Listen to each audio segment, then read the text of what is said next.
দুবাইয়ে মূর্তি পূজার কারণে বা অন্যান্য বিভিন্ন অপরাধের কারণে বর্তমানে যে বন্যা পরিস্থিতি হয়েছে, এটা কি আমরা আল্লাহর গজব বলতে পারি? এ বিষয়ে মেহেরবানি করে আমাদেরকে কিছু জানাবেন। প্রিয় ভাইয়েরা, সাম্প্রতিক আপনারা দেখেছেন দুবাইয়ে যে ভয়াবহ বৃষ্টিপাত হয়েছে, যেটা মানব ইতিহাসেই একটা অঞ্চলে একদিনে বৃষ্টিপাতের ক্ষেত্রে একটা রেকর্ড। 250 মিলিমিটার তারা যে রেকর্ড, যেটা এক বছরে বৃষ্টি হয়, সেটা একদিনে বৃষ্টি হয়েছে। এটা একটা বিস্ময়কর ব্যাপার। এরকমভাবে এই জায়গায় বৃষ্টি হয়েছে। বৃষ্টি হওয়ার কারণে সেখানে বিপর্যয়কর আবহাওয়া সৃষ্টি হয়েছে। সেখানকার মানুষজন ব্যাপক কষ্টে আছেন, জানমাল সব কষ্টে আছে। প্রিয় ভাইয়েরা, দেখেন, আমি আমার ক্ষুদ্র দৃষ্টিভঙ্গিতে 2-3টি দিকের কথা এখানে আলোচনা করতে চাই। একটি হচ্ছে যে বিষয় নিয়ে আমরাও কিছু দেখছিলাম, এখানে আল্লাহ রাব্বুল আলামিন কোরআনুল কারীমের মধ্যে একটা বেসিক কথা বলেছেন, যাহারাল ফাসাদু ফিল বাররি ওয়াল বাহরি বিমা কাসাবাত আইদিন নাস। এই যে আমাদের বিপর্যয়, এগুলো মানব কামায়। তো মানব কামায়ের সায়েন্টিফিক ব্যাখ্যা কেউ কেউ দিচ্ছেন, সাম্প্রতিক বিগত 20-30 বছর সেই জায়গাতে তো বৃষ্টি কম হয়, কিন্তু তারা এই যে ক্রাউড সিডিং আকাশে এক ধরনের পদার্থ ছিটিয়ে তারা ইচ্ছা মতো যেই মেঘ ঘনীভূত হয়ে এখন বৃষ্টির উপযুক্ত হয় নাই, ওই মেঘগুলাকে অ্যাসিড দিয়ে দিয়ে তারা বৃষ্টি করায় তাদের পরিবেশকে ঠিক করার জন্য চেষ্টা করে। তো এটা এখন সাম্প্রতিক বিশাল বিতর্ক যে এই ক্রাউড সিডিংয়ের লেভেল তারা এমন জায়গায় নিয়ে গেছে যে এই বিক্রিয়া হতে হতে হতে ওই আকাশের ওই মণ্ডলটার মধ্যে একটা ভিন্ন রকম ক্রাইসিস তৈরি হয়েছিল, হওয়ার কারণে আজকে যেই অতিবর্ষণ যেটা হয়ে গেল। কেননা এর আগে এরকমভাবে 70 বছর ইতিহাসে এই বর্ষণটা হয় নাই। এটার দ্বারা আমাদের শিক্ষা কি? প্রাকৃতিক আল্লাহ রাব্বুল আলামিনের যে ভারসাম্য, জীববৈচিত্র্য, এটা কখনো নষ্ট করতে হয় না। পণ্ডিতি করে কিছু করলে আমাদের জন্য উপকারের থেকে অপকার সেটা হতে পারে। এটা আমাদের বিচার বুদ্ধি করে করতে হবে। এটা আমাদের দেশের জন্য জরুরি। আপনার নিচে পানি আছে মানে আপনি গড়গড়ায় পানি উঠান, আপনি ইচ্ছা মতো নষ্ট করেন, আপনি পানি দিয়ে যা ইচ্ছা তাই করেন। আজকে বাংলাদেশের মতো জায়গাতেও দেখবেন কত বড় বিপর্যয় হয়। এই যে এই বছর যে গরম যাচ্ছে, পানির অবস্থা যে কি হবে, কত যে কলসি মিছিল আর কত যে আমাদের ঝাড়ু মিছিল হবে, এর কোনো তো অভাব নাই। সুতরাং এইগুলো আমাদেরকে বিবেচনার সাথে ব্যবহার করতে হবে। দ্বিতীয় কথা, পাপ এবং পাপের যতগুলো শহর, আমি বিশ্বের বেশ কিছু দেশে গেছি, তার মধ্যে দুবাই, আলাইন, এইগুলোতে গেছি। সত্যিকার কথা, দুবাইয়ে যারা এখন পর্যন্ত মুহাক্কিক আলেম আছেন, তারা কেঁদে কেঁদে আমাদের কাছে বলছেন দুবাই হচ্ছে এখন মাকবারাতুল ইলম, এটা হচ্ছে এলেমের গোরস্থান। এখানে ইসলামের কথা ঠিকমতো বলা যায় না। এটাকে তারা মাল্টি ন্যাশনাল যেরকম জায়গা বানাইছে, মাল্টি কালচারাল প্লেস বানাইছে। জুমার খুতবাতে ইব্রাহিমের দিনের কথা বলতে হয়। ইব্রাহিম মিল্লাত আবিকুম ইব্রাহিম, ইব্রাহিমের দিনের মধ্যে তো সবাই আছে। ওরা কৌশলে ইসলাম বাদ দিয়ে এরকম খুতবাও ইমামদের মুখ দিয়ে বের করায়। আল্লাহ রাব্বুল আলামিন যদি তাদেরকে কিছু ধাক্কা দিতে চান, হতেও তো পারে। আর ছোট্ট একটাখানি মিলের কথা চিন্তা করেন, পৃথিবীতে পানিশমেন্টের একটা ধরন আছে। কমে সামুদ অনেক বড়, তারা আল্লাহর কাছে নবী যখন হেদায়েতের কথা বললেন আর বলল, হাঁটু গেড়ে দিয়ে আমরা মাটি পর্যন্ত পুঁতে রাখতে পারি, তোমার আল্লাহকে কি করতে বলো, পাঠাতে বলো।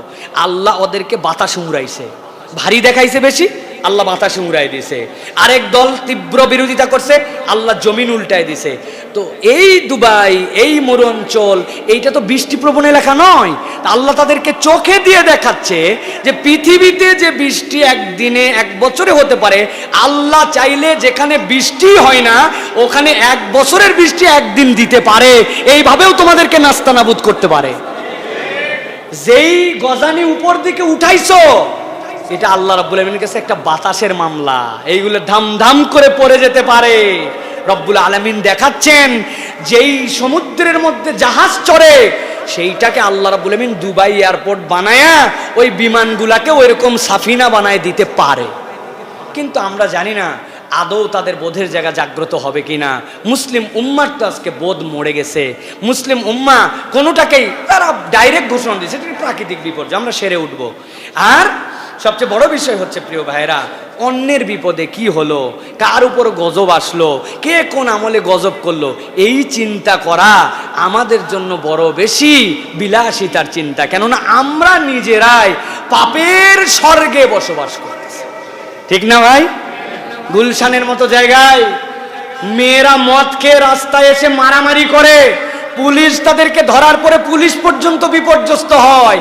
এটা বাংলাদেশ, এটা মুসলমানের দেশ, বোঝা যায় না যে এই বয়সের ইয়াং মেয়েরা এই পরিমাণ বারের থেকে মদ খেয়ে রাস্তায় প্রকাশ্যে মাতলামি করতে পারে। কিসের আপনি দুবাইয়ের চিন্তা নিয়ে আছেন? আমার শহর ধ্বংস হয়ে যায় কিনা, এটা একটা পাপের শহরে পরিণত হয়েছে, এখান থেকে আমাদের বাঁচার জন্য চেষ্টা করতে হবে, ঠিক কিনা?